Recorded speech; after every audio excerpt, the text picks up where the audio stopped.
تحقیق، نعرہ غوثیہ، آستانہ عالیہ خانگاہ ڈوگرہ شریف، مرحبا مرحبا۔ اللہ اکبر، اللہ اکبر، لا الہ الا اللہ، واللہ اکبر، اللہ اکبر وللہ الحمد، اللہ اکبر، اللہ اکبر، لا الہ الا اللہ، واللہ اکبر، اللہ اکبر وللہ الحمد، اللہ اکبر، اللہ اکبر، لا الہ الا اللہ، واللہ اکبر، اللہ اکبر وللہ الحمد۔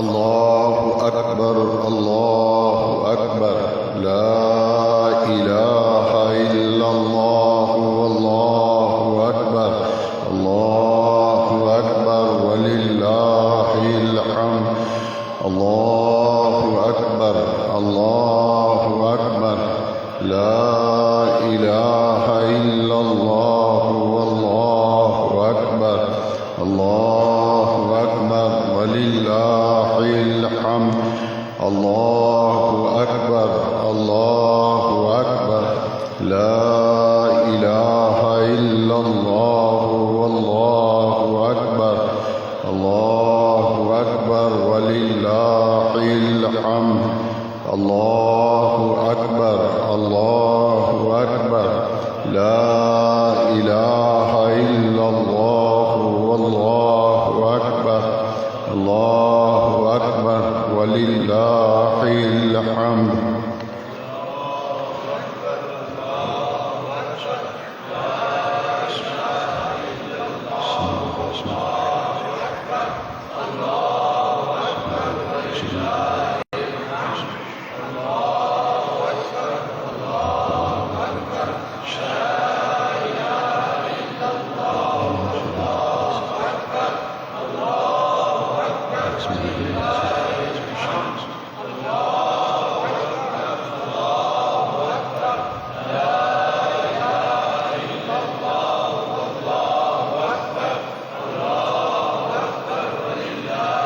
الحمد للہ،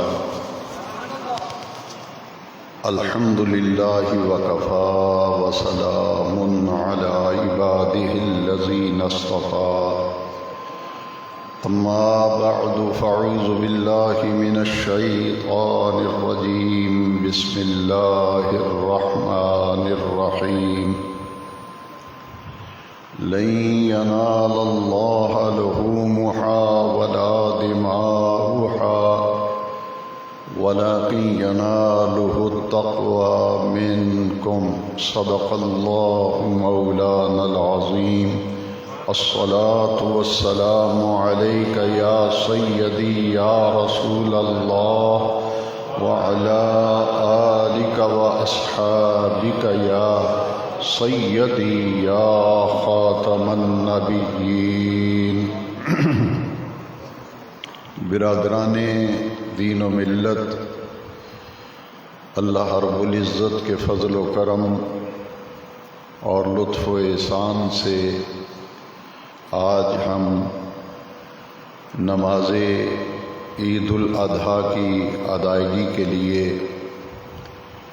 اس جامع مسجد میں جمع ہیں، اور ادائیگی نماز عید الاضحیٰ کے بعد اہل اسلام سنت ابراہیمی پر عمل کرتے ہوئے قربانیاں کریں گے، واللہ کریم کی عطا کی ہوئی توفیق سے قربانی کے جانور ذبح کرنے کی سعادت حاصل کریں گے۔ آج کا دن تاریخی اہمیت رکھتا ہے۔ حضرت سیدنا ابراہیم خلیل اللہ علیہ السلام آخری اور کڑی آزمائش میں سے گزرتے ہوئے ذی الحجہ کی 10 تاریخ کو وادی منا میں حضرت سیدنا اسماعیل علیہ السلام کی قربانی کرنے کے لیے پہنچتے ہیں، اور ان کا یہ عمل اللہ رب العزت کی بارگاہ میں درجہ قبولیت کو پہنچا، اور رب ذوالجلال نے حضرت اسماعیل علیہ السلام کا فدیہ بھیجا، اور جنت میں سے ایک مینڈا بطور فدیہ بھیجا، اور حضرت سیدنا ابراہیم خلیل اللہ علیہ السلام نے اس مینڈے کی قربانی کی۔ قرآن مجید میں اللہ کریم نے اس فدیے کا ذکر فرمایا، فَدَيْنَاهُ بِذِبْحٍ عَظِيمٍ۔ ذبح عظیم ایک بڑی قربانی۔ ذبح عظیم کا معنی ہے بڑی قربانی۔ اللہ کریم نے بھیجی جنت میں سے۔ اب حضرت سیدنا ابراہیم خلیل اللہ علیہ السلام کا یہ عمل اللہ رب العزت کی بارگاہ میں اس قدر مقبول اور محبوب ہوا کہ قرآن مجید میں فرمایا وَتَرَكْنَا عَلَيْهِ فِي الْآخِرِينَ۔ آپ کا یہ عمل بعد میں آنے والوں میں قیامت تک جاری و ساری رہے گا۔ آج کے دن قربانیاں کی جائیں گی اور سنت ابراہیمی پر اہل اسلام عمل کریں گے۔ قربانی ہر امت کے اندر رہی ہے، اور قرآن مجید میں سورہ حج میں اللہ رب العزت نے ارشاد فرمایا لِكُلِّ أُمَّةٍ جَعَلْنَا مَنْسَكًا۔ ہم نے ہر امت کے اندر قربانی کا ایک طریقہ مقرر کر دیا۔ تو یہ قربانی ہر امت کے اندر رہی ہے، جیسا کہ رمضان شریف کے روزوں کی فرضیت کا سورہ بقرہ میں قرآن مجید میں ذکر آیا، تو وہاں بھی رب ذوالجلال نے فرمایا یہ صرف روزے تم پر ہی فرض نہیں کیے گئے، بلکہ تم سے پہلے لوگوں پر بھی روزے فرض رہے ہیں۔ کتب علیکم الصیام کما کتب علی الذین من قبلکم۔ تم سے پہلی امتوں پر بھی روزہ فرض رہا ہے۔ یہ صرف تمہارے اوپر روزہ فرض نہیں ہے، تم سے پہلی امتوں پر بھی روزہ فرض رہا ہے۔ بعین ہی اسی طرح قربانی کے عمل میں بھی فرمایا کہ یہ ہر امت کے اندر رہی ہے۔ یہ نہ سمجھیے کہ صرف اس امت میں قربانی رہی اور روزہ صرف اس امت پہ فرض کیا گیا۔ سورہ بقرہ میں فرما دیا گیا کہ پہلی امتوں پر بھی روزہ فرض کیا گیا۔ اسی طرح قربانی کے بارے میں سورہ حج میں فرمایا لِكُلِّ أُمَّةٍ جَعَلْنَا مَنْسَكًا۔ ہر امت میں ہم نے عبادت کا ایک طریقہ، قربانی کرنے کا ایک طریقہ جو ہے وہ مقرر کیا ہے۔ اور اس سلسلے کا آغاز کہ قربانی کب سے جاری ہے، سورہ مائدہ قرآن مجید میں رب ذوالجلال نے اس قربانی کا ذکر کیا جو سب سے پہلے قربانی ہوئی۔ اور سورہ مائدہ کے اس مقام سے یہ معلوم ہوتا ہے کہ قربانی کی تاریخ بڑی قدیمی تاریخ ہے، اور یہ سلسلہ جو ہے حضرت آدم علیہ السلام کے دور سے جاری ہے۔ سورہ مائدہ میں فرمایا اِذْ قَرَّبَا قُرْبَانًا فتقبل من احدهما ولم يتقبل من الآخر۔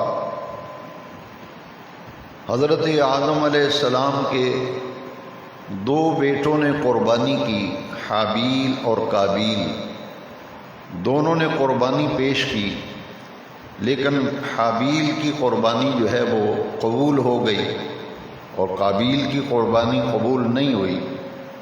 تو اس نے جوش انتقام میں کہ میری قربانی قبول نہیں ہوئی اور میرے بھائی کی قربانی قبول ہو گئی ہے، اس حسد کی وجہ سے جوش انتقام نے بھائی کو قتل کر دیا، اور جب قربانی اس کی قبول نہیں ہوئی تو اس نے لفظ بولے، قرآن مجید میں وہ ذکر کیے گئے، لَأَقْتُلَنَّكَ۔ اس نے بھائی سے کہا کہ میں تمہیں ضرور قتل کر دوں گا، تمہیں جان سے مار ڈالوں گا۔ اب قربانی بڑی قدیمی تاریخ رکھتی ہے، حضرت آدم علیہ السلام کے دور سے یہ قربانی چل رہی ہے اور ہر امت کے اندر رہی ہے، اور جس کی قربانی قبول ہوئی اس کی قبولیت کی بنیاد کیا تھی؟ قرآن مجید میں بیان فرمایا، یتقبل اللہ من المتقین، کہ جس کی قربانی قبول نہیں ہوئی اس کے اخلاص میں اور اس کے تقوی میں، اس کی نیت کے اندر کچھ ایسا فطور تھا جس کی وجہ سے وہ قربانی قبول نہیں ہوئی۔ قربانی کی قبولیت کے لیے اخلاص بہت بڑی دولت ہے اور تقوی بہت بڑی دولت ہے۔ یتقبل اللہ من المتقین، سورہ مائدہ کی آیت یہ بتاتی ہے کہ جس قدر دل کے اندر اخلاص ہوگا اور جس قدر دل کے اندر تقوی ہوگا، اسی قدر قربانی جو ہے قبولیت کے زیادہ مقام طے کرتی ہے۔ تو قربانی ہر دور میں رہی، لیکن اس امت میں جو قربانی ہے اس کی حقیقت جاننا ہر صاحب ایمان کے لیے ضروری ہے۔ قرآن مجید کی آیت کریمہ سے یہ بات سمجھ میں آ گئی، لِكُلِّ أُمَّةٍ جَعَلْنَا مَنْسَكًا، ہر امت کے اندر قربانی رہی، لیکن اس امت میں جو آخری امت میں قربانی ہے یہ کیا ہے اور اس کی کیا حقیقت ہے؟ اس قربانی کی کیفیت کیا ہے؟ وہ بڑی مشہور حدیث ہے، حضرت زید بن ارقم رضی اللہ تعالیٰ عنہ سے یہ حدیث شریف مروی ہے کہ صحابہ کرام نے حضور سے پوچھا کہ یہ قربانیاں کیا ہیں، ان کی حقیقت کیا ہے؟ ما هذه الاضاحی یا رسول اللہ صلی اللہ علیہ وسلم، یہ جو ہم قربانیوں کے جانور ذبح کرتے ہیں، قربانیاں کرتے ہیں، ان کی حقیقت کیا ہے؟ تو نبی کریم علیہ السلام نے فرمایا، سنت ابیکم ابراہیم، یہ قربانیاں جو ہیں تمہارے باپ حضرت ابراہیم علیہ السلام کی سنت ہیں۔ لہذا ہم جو حضور نبی کریم صلی اللہ علیہ وسلم اللہ کے آخری نبی ہیں، خاتم النبیین ہیں، قیامت تک آپ کے بعد کوئی نیا نبی پیدا نہیں ہوگا، تو آپ کی امت آخری امت ہے۔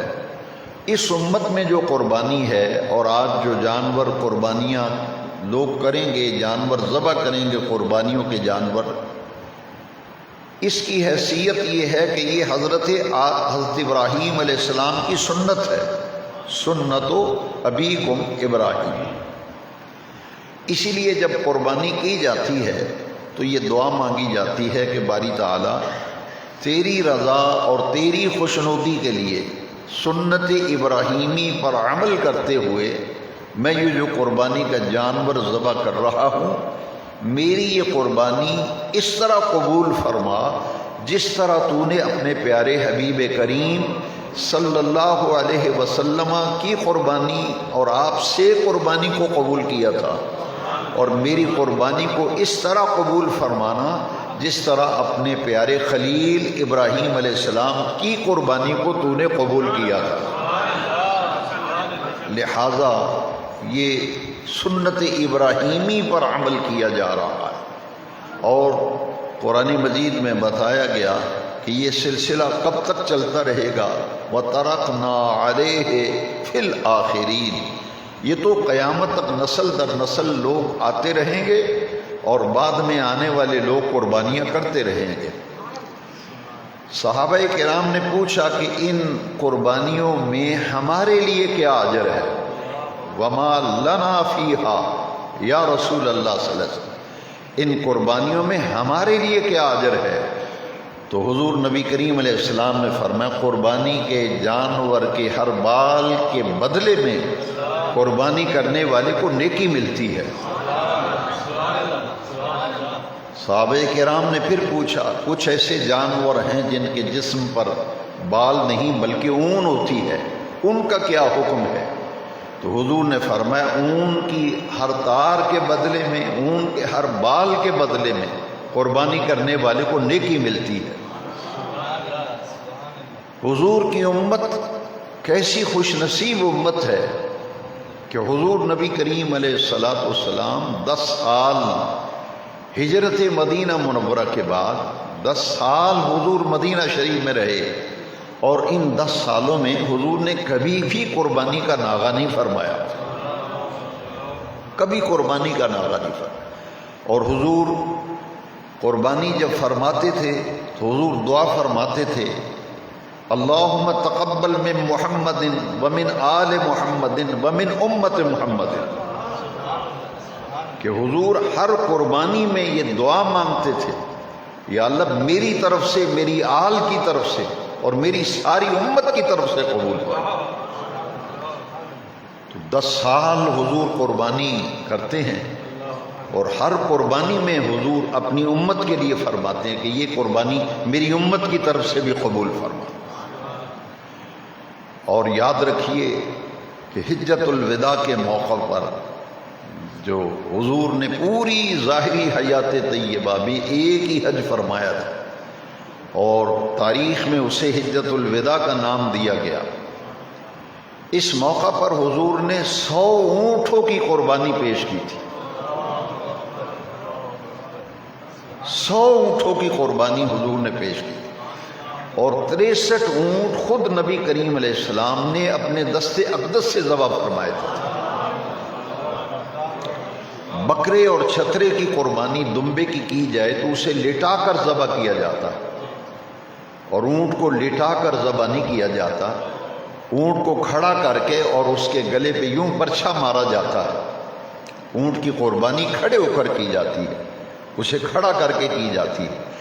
تو حضور نبی کریم علیہ السلام نے حجت الوداع کے موقع پر وادی منع کے اندر 100 اونٹوں کی قربانی پیش کی تھی۔ 63 اونٹ حضور نے خود اپنے دست اقدس سے ذبح فرمائے تھے۔ 63 اونٹ حضور نے اپنے دست اقدس سے ذبح فرمائے تھے، اور اونٹ کو ذبح کرنے کو عربی میں نہر کہتے ہیں۔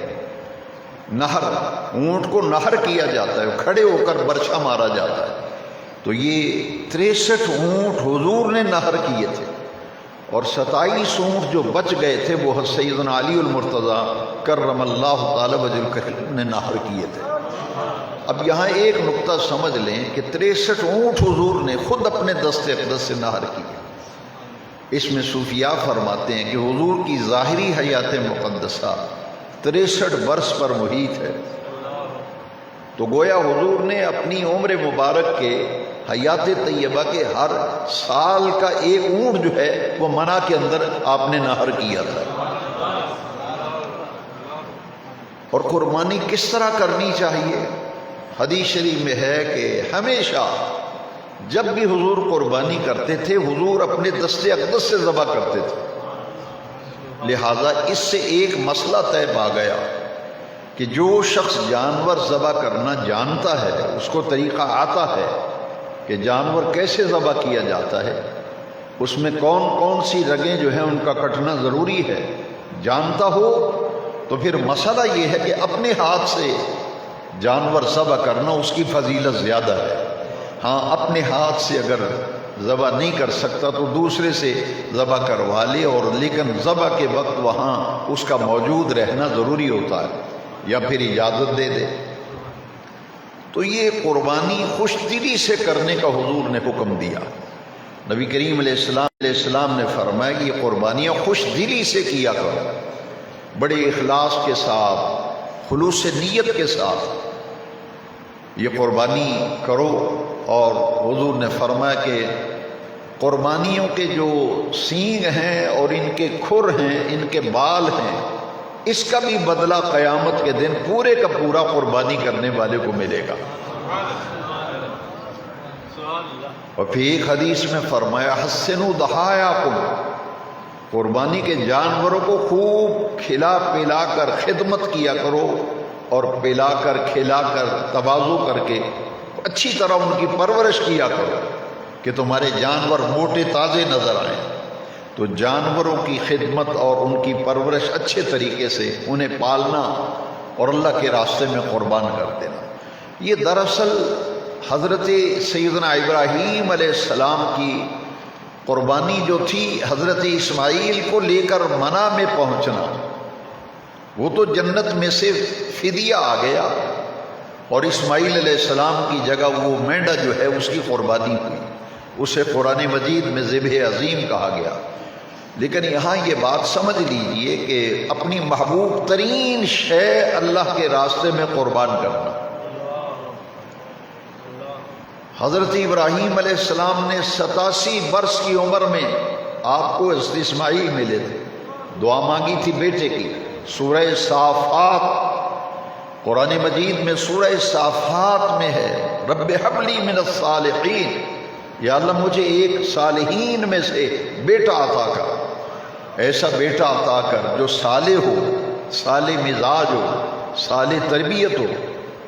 اور جب بیٹے کی دعا مانگی تو قرآن مجید فرماتا ہے فبشرناہ بغلام حلیم، ہم نے ایک متحمل مزاج اور بڑے بردبار حلم والے بیٹے کی بشارت دی۔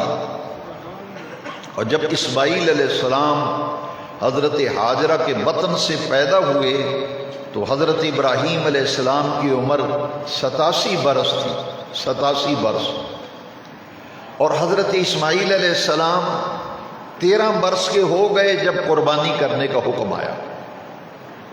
آپ کی عمر 87 برس جب اسماعیل علیہ السلام پیدا ہوئے، عطا کیے گئے، اور جب آپ کی عمر 100 سال پوری ہو گئی سیدنا ابراہیم علیہ السلام کی، آپ کی عمر مبارک 100 برس، اور جو بیٹا عطا کیا گیا اس کی عمر مبارک 13 برس، اس وقت قربانی کرنے کا حکم آیا کہ اسماعیل علیہ السلام کی قربانی کا جب حکم آیا کہ عمر 100 سال ہے باپ کی، اب اللہ تبارک و تعالیٰ نے آزمائش کی، اور قرآن میں فرمایا وَإِذِ ابْتَلَىٰ إِبْرَاهِيمَ رَبُّهُ بِكَلِمَاتٍ، ہم نے بہت سی باتوں میں ابراہیم کو آزمایا، امتحان لیا، فَأَتَمَّهُنَّ، ہر آزمائش و امتحان میں کامیاب ہوئے، اور تمام امتحانات میں سے، تمام آزمائشوں میں سے کڑی آزمائش 100 سال کی عمر میں ایک ہی بیٹا، اکلوتا بیٹا، جو آنکھوں کی ٹھنڈک بھی ہے،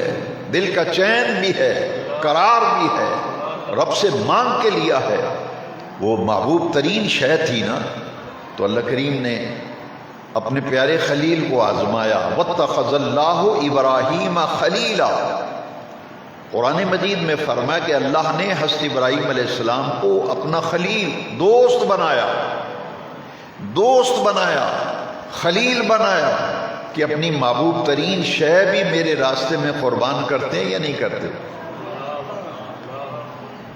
اس وقت آپ حضرت اسماعیل کو لے کے منع میں پہنچ گئے تھے اور عرض کی تھی باری تعالیٰ جو تیری رضا ہے وہ میں اسی رضا پہ راضی ہوں، اور نبی کا خواب وحی الہی ہوتا ہے، تو آپ نے خواب میں قربانی کا حکم، فلما بلغ معه السعي قال يا بني اني ارى في المنام انی اذبحك فانظر ماذا ترى، اور نبی کا خواب اللہ کی وحی ہوتا ہے اور اس پر عمل کرنا ضروری ہوتا ہے، اس لیے آپ نے وادی منع کے اندر حضرت ابراہیم خلیل اللہ علیہ السلام کی قربانی اللہ نے قبول فرمائی کہ اسماعیل کو لے کے آ گئے ہیں، چھری بھی پکڑ لی ہے، رسی سے جکڑ بھی لیا ہے، لٹا بھی دیا ہے، فرمایا ہم تو صرف آزمانا چاہتے تھے، تم آزمائش میں پورے اتر آئے، قد صدقت الرؤیا۔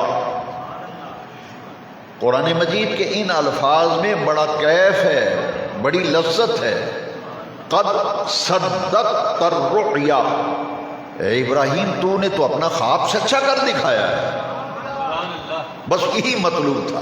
فنادیناہ ان یا ابراہیم، ہم نے کہا ابراہیم بس اپنے ہاتھوں کو روک لو، ہم آزمائش کرنا چاہتے تھے، امتحان لینا چاہتے تھے، تم کامیاب ہو گئے۔ ہر دور میں فتنے پیدا ہوتے رہے، یہ اس دور میں جتنے فتنے پیدا ہو رہے ہیں کوئی نئے فتنے نہیں ہیں۔ آپ اسلامک لٹریچر پڑھیں آپ کو پتہ چلے گا، ہر دور میں فتنے ہوئے۔ ایک بہت بڑا فتنہ کئی سالوں سے چل رہا ہے، وہ لوگ جو انسانیت کے ہمدرد بنتے ہیں وہ یہ کہتے ہیں کہ یہ جانور ذبح نہیں کرنے چاہیے، ان کے پیسے غریبوں کو دے دینے چاہیے۔